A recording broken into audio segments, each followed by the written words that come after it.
Hi, I'm Loknita Shekhawat, and this is my data story on why Australia's recycling progress isn't reducing landfill and what we can do to change that. So, Australia produces almost 3 tons of waste per person each year, yet over 40% of it still ends up in landfill. This chart shows landfill is still the biggest outcome even after years of investing in recycling. Plastics are the worst example. Around 84% of plastic waste still goes straight to landfill. So, on paper, it looks like we are recycling more, but in reality, landfill hasn't shifted a bit. That points to a policy and a system coordination failure, not just an individual behavior problem. This visual breaks the problem down by stream. On the left is construction and demolition, on the middle is commercial and industrial, and on the right is household bins. So look at the red blocks on the top. That's what still goes in the landfill. Even in the good streams, that red chunk is huge, and for the household waste, it dominates the bar.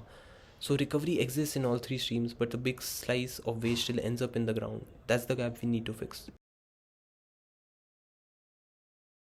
Industry, you hear a different story. Cleanaway describes engineered landfill as a safe, controlled final step. Viola frames landfill as a cost-effective and a reliable solution.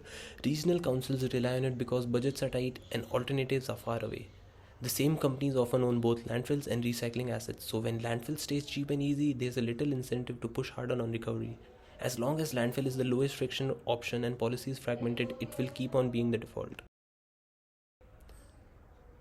But other developed countries show it doesn't have to be this way. In this comparison, Australia landfill rate towers over Sweden, Singapore, and Japan. Sweden landfills under 1% of municipal waste. Singapore links separation, high recovery, and waste to energy. Japan combines strict sorting with strong producer responsibility.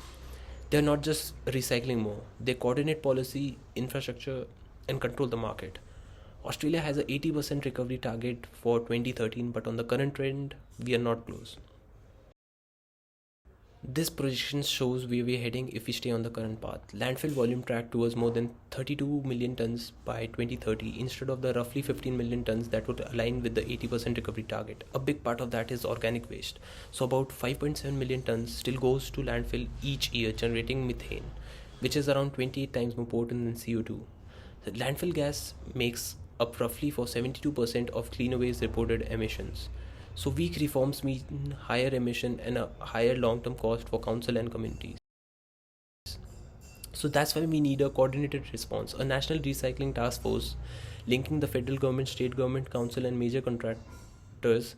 So I'm proposing 5 key moves: standardization of curbside bin nationally following a Victoria's 4 bin model, scale up FOGO and compositing so organic becomes soil not methane, use waste to energy for generally non-recyclable residuals like the Kiwana plant in Western Australia, and strengthening extended producer responsibility so producers not taxpayers carry more of the end of the life cost, and expand and align landfill levies so disposal is no longer the cheapest option and levy revenue helps fund new recovery infrastructure.